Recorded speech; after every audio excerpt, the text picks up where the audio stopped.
Hello student, आज हम पढ़ेंगे क्लास 8 का चैप्टर 3 बस की यात्रा।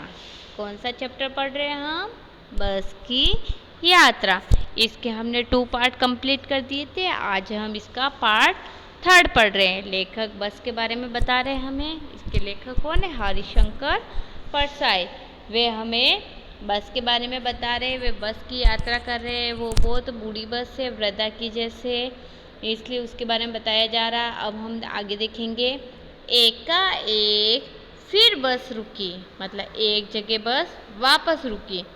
ड्राइवर ने तरह तरह की तरकीबें की, मतलब ड्राइवर भी कुछ चीज़ें चेंज नहीं करता। जैसे उसका टायर है वो चेंज नहीं करता, कुछ भी नई चीज़ें मतलब उसमें नहीं लगाता। वह उसी से काम चलाता। खुद की मतलब जान की परवाह नहीं है, उन्हें दूसरों की भी जान की परवाह नहीं है। कोई जैसे टायर घिस गया तो वो नया लगा सकता है, घिस गया है तो, परंतु वह ऐसा नहीं करता। वह बहुत ज़्यादा कंजूस है। एकाएक फिर बस रुकी। ड्राइवर ने तरह तरह की तरकीबें की, पर वह चली नहीं। सविज्ञ अविज्ञ आंदोलन शुरू हो गया था। कंपनी के हिस्सेदार कह रहे थे, बस तो फर्स्ट क्लास है। कंपनी के हिस्सेदार क्या कह रहे थे? बस तो फर्स्ट क्लास है जी। ये है तो इत्तेफाक की बात है, मतलब कि वो बोल रहे हमें कि बस तो बिल्कुल सही है। वो तो आज ही हो रहा है इसमें, नहीं तो ये तो बिल्कुल एकदम सही चलती है। ये तो आज इत्तेफाक हो रहा है, आप बैठे हो और मतलब बस में ये सारी जो प्रॉब्लम हो रही है, नहीं तो ऐसा कभी भी नहीं होता है। क्षीण चांदनी में वृक्षों की छाया के नीचे वह बस बड़ी दयनीय लग रही थी। मतलब क्षीण चांदनी मतलब आधी रात में चांदनी के नीचे, पेड़ के नीचे मतलब बस खड़ी है और हम दूर से उसको देख रहे हैं तो लग रहा है ये बस तो दया की दृष्टि से दयनीय लग रही है। दया मात्र लग रही है, दया करने के लिए। लगता है जैसे कोई वृद्धा थक कर बैठ गई हो। अब लेखक क्या कह रहा है? बस ऐसे बैठी हुई दिख रही है जैसे कोई थक कर बैठ गई हो।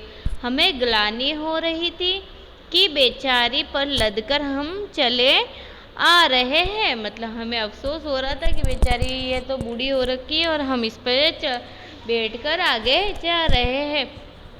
अगर इसका प्राणांत हो गया तो इसे बियाबान में हमें अपनी अंत्येष्टि करनी पड़ेगी। मतलब कहीं ये पूरी तरीके से खराब हो गई तो हम ही इसके लास्ट में मतलब बैठने वाले सेवक होंगे। अब देखो आगे। हिस्सेदार साहब ने इंजन खोला और कुछ सुधारा। बस आगे चली। उसकी चाल और कम हो गई। बस आगे जाके मतलब और कम चलने लगी। धीरे धीरे वृद्धा की आंखों की ज्योति जाने लगी। मतलब कि जो उसके आगे 2 लाइट थी ना बस की, वो मतलब वो भी बंद हो गई आगे जाके। चांदनी में रास्ता टटोल कर वे रेंग रही थी, क्योंकि ये लाइट्स तो बंद हो गई। अब कैसे चले?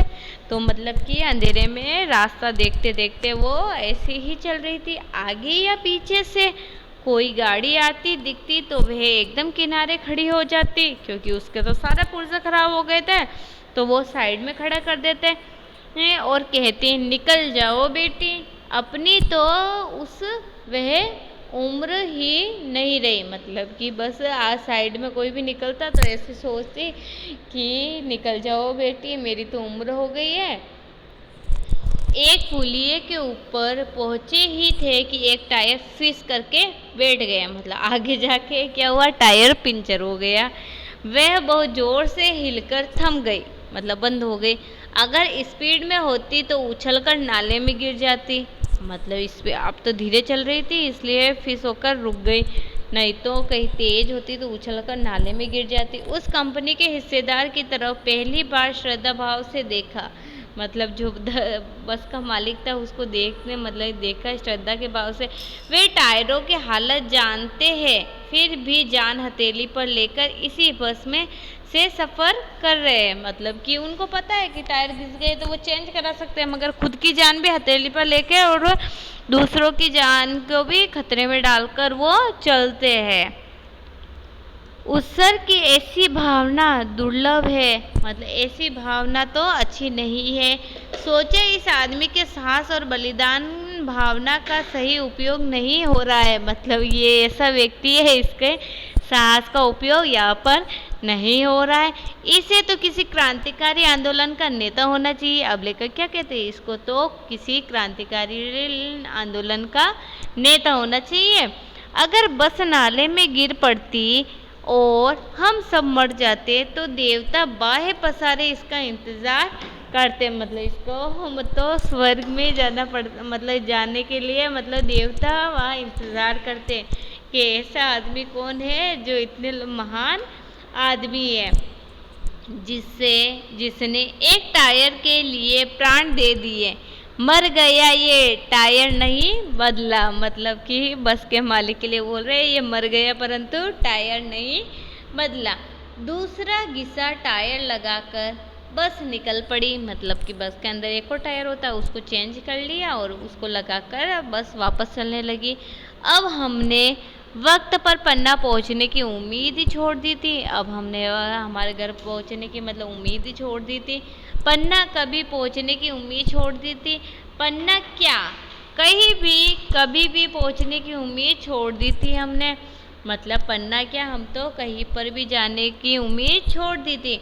लगता था जिंदगी इसी बस में गुजारनी है, मतलब कि लेखक सोच रहा है कि अब तो हमें जिंदगी इसी बस में गुजारनी है, इससे सीधे उस लोक को प्रयाण कर जाना है, मतलब हमें इस लोक से उस लोक में विदा कर जाना है इस बस से।